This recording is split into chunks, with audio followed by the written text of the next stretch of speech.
All right, so as we're starting this day off, and saw a post this morning, had something to do about taking your tablets away from your children, right? And then watching a couple days later how nicer they become. It's true, and I am 100% guilty of being like, here, take this and just go sit over there and don't talk to me, because either I'm tired, lazy, or don't want to hear fussing and complaining. And like I said, I'm guilty of it. And most parents are today.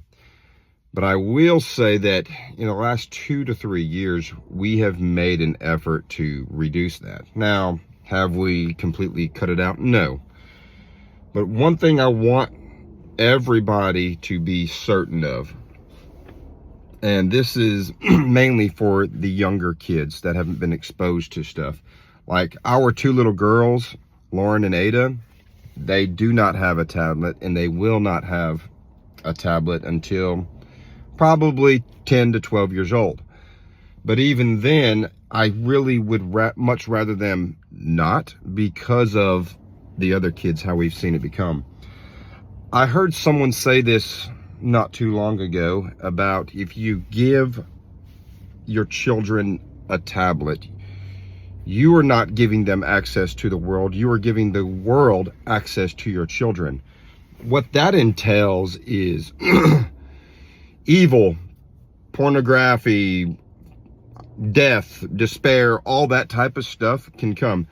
Now, yeah, you can have a peace of mind by setting up parental controls or reducing screen time and all that stuff. But let's be real, you get onto YouTube Kids, parental control, or YouTube Kids, whatever, you watch 10 videos, next thing you know, something adult is shown. You go onto YouTube Kids and you can look up like mother and baby.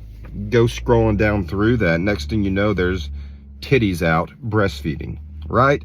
And I'm not talking about doing it in a motherly manner. I'm talking about a girl just doing all sorts of stuff like this, and then just to get the views by the perverts. Now, the fact that can be accessed on YouTube Kids is kind of sad, but the same thing can be said about reducing screen time. How many of you parents have facial recognition on? Me too, right? Every single one of my kids looks just like me. I give Bean my phone and she's like, oh, daddy, and she's like texting mommy. I don't know how, well, she doesn't even know what she's doing. She can't read, she can't write, but if she looks at it and does the facial thing, it unlocks the phone. The same thing for Ada, our 1-year-old. We have the same, I guess it has something to do with like the eyes and the facial stuff, but they can unlock the phones. Kids are smart, especially when they get to be about 10 years old. They act dumb, but they're smart, right? They'll watch you punch in your password on your phone. So whenever they hit their screen limit, say, I don't know, you set them for 3 hours a day. Once they hit that screen limit, request access for more screen time. They'll sit there and they know your password, but they'll act like they don't know it. It's just things to think about. But back to like what I was saying. You're not giving your kids access to the world. You are giving the world access to your children. And we've all been guilty of it. I'm guilty of it, using it as like a coping mechanism, or just go away, whatever, get away from me. But we all need to be better, because the world is evil and it's just getting worse. So what can we do to make the world a better place, or at least in our, not the world a better place, in our little small fishbowl, our little bubble? How can we make the world a better place?